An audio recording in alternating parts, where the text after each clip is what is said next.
एकोराइट net आजमा में relief देने के लिए बहुत बढ़िया काम करता है, जिसको 1x और 2x में यूज किया जाता है। 1x is often helpful to relaxing spasm in a short time, especially when attack is characterized by the fear and anxiety, but its action is undoubtedly palliative. Sit-ups, straight can hardly breathe, loud laugh, and a clocking cough. आपको patient को समझने में अगर तकलीफ हो रही है, नहीं समझ में आ रहा है, तो 1x देके उसको रिलीफ देके आगे की ओर आप सोच सकते हो। ठीक है। एम्ब्राग्रेशिया asthma of children and old people, wheezing in the air passes and pressure in chest, accompanied by cardiac symptoms, asthma on attempting a question. बच्चों और बूढ़ों का आजमा और श्वास मार्ग में गड़गड़ाहट और छाती में दबाव होना और हार्ट डिजीज के साथ में अगर आपको मिलता है कार्डियक आजमा और क्वेश्चन के दौरान अगर श्वास हो जाता है, हर इंटरकोर्स के बाद में अगर उसको श्वास की शिकायत होती है, देन यू रिमेंबर एम्ब्राग्रेशिया। ठीक है। Difficult breathing, as if every breath will be his last, he does not see how he can get another breath. Warm room is unusual. बहुत मजे की बात है। देखो एपिसमेल क्या सोचेगा, जितना बार मैं सांस लूंगा वो मेरी आखिरी जिंदगी होगी। एपिसमेल का पिकुलिटी सिम्टम। और गर्म कमरा में उसको बहुत ज्यादा तकलीफ होता है।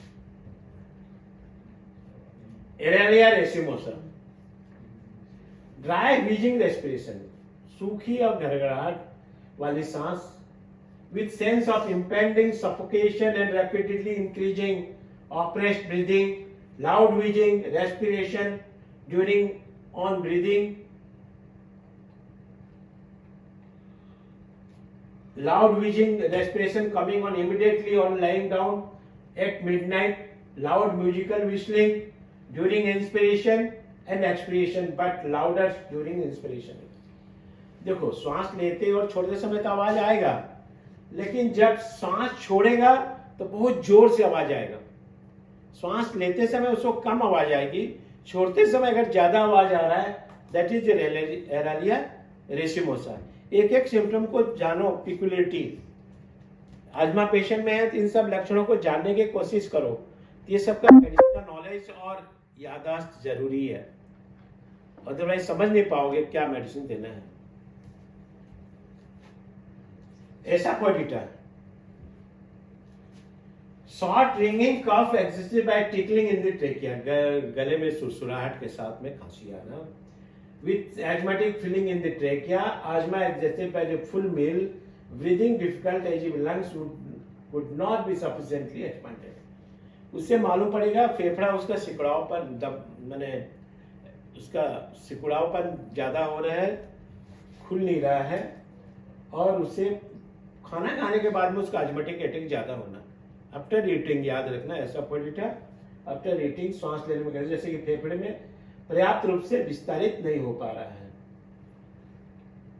Beretta curve, asthma of children with enlarge tonsil and swelling of bloods. अगर टॉन्सिल के साथ में अगर आजमाटिक लेके आ रहा है, टॉन्सिल बढ़ा हुआ है, then you think the baryta curve.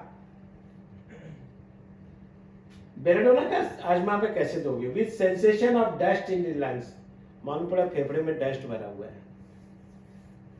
Better bending head back, मुंडी अगर पीछे करता है तो उसको आजमेटिक प्रॉब्लम को रिलीफ मिलता है। बेंडिंग बैक बेलोडोना का पिकुलियर सिम्टम है। ब्लाटा ओरिएंटल्स टेम्पररी रिलीफ देता है। 4 to 5 drops of the mother tincture in the half ounce water being the dose of an adult. It relieves asthma but cannot cure it. ये ध्यान रखना।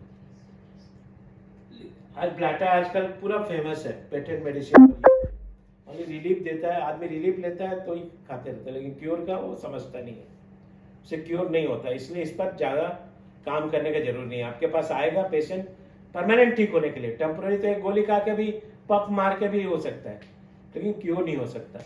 इसलिए Blatta oriental पर ध्यान देना जरूरी नहीं है, जानना जरूरी है इससे क्या होता है। ब्रोमियम is very good medicine for the asthma. Asthma of sailor as soon as they go ashore. जैसे समुद्री तट पर जाते हैं उनकी आजमाटिक बढ़ जाती है, नदी में ये में जो भी। Gasping and suffering from breath with wheezing and rattling on larynx accompanied by too much phlegm in larynx. Sensation is if air passes where full of smoke. समझ गए? क्लियर हुआ ब्रोमियम? ब्रैनिया was from least exertion and talking, बात करने से, थोड़ा चलने से, stitches in the chest, छाती पर में चुभन टाइप की दर्द, was during inspiration, श्वास खींचते समय उसको तकलीफ होना, when coughing or during motion, great benefit after epicac in acute asthma. अगर acute asthma में epicac देखे नहीं हो रहा है, then we shift to Brania, it will give you a very good result. ठीक है? कैक्टस ग्रैंडिफोलस, कैक्टस का क्या काम है? कॉन्स्ट्रिक्शन।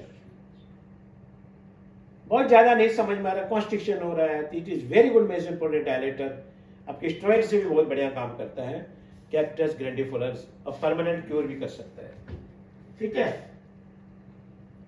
कैनेडियम, कैक्टल asthma, mucus is not readily arised but the asthma is relieved when it is rest. सर्दी और कफ से भरा हुआ आजमा, बलगम आसानी से नहीं निकलता है, लेकिन इसको उठने पर आजमा, अगर कफ निकलता है तो उसे रिलीफ मिलता है।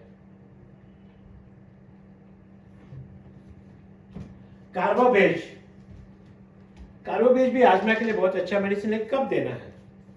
In all debilitated people who looks as a dying during attack, blue and cold skin, उसका अगर ब्लू और हाथ पैर ठंडा हो जाता है, वो सोचता है कि मेरा आजमा का अटैक होगा, मैं मर जाऊंगा।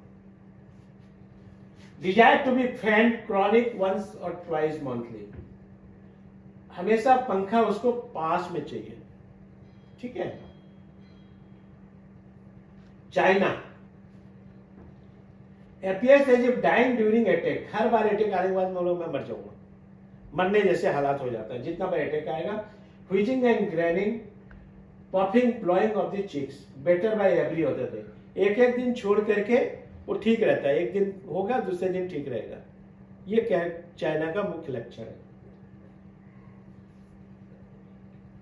Cuprum metallicum, attacks have come on suddenly and after some hours cease suddenly, face get blue, threatened and progressive.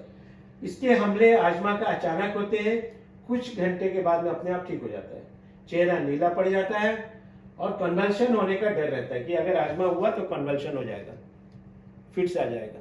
ये क्यूप्रमेट का है। वीडियो आपको कैसा लगा? हमें लाइक करें, कमेंट करें, शेयर करें, सब्सक्राइब करना ना भूलें। धन्यवाद। We are providing 6 months practical clinical training for BHMS graduates, and that will actually help you to become a good practitioner. So you're welcome to join. Thank you.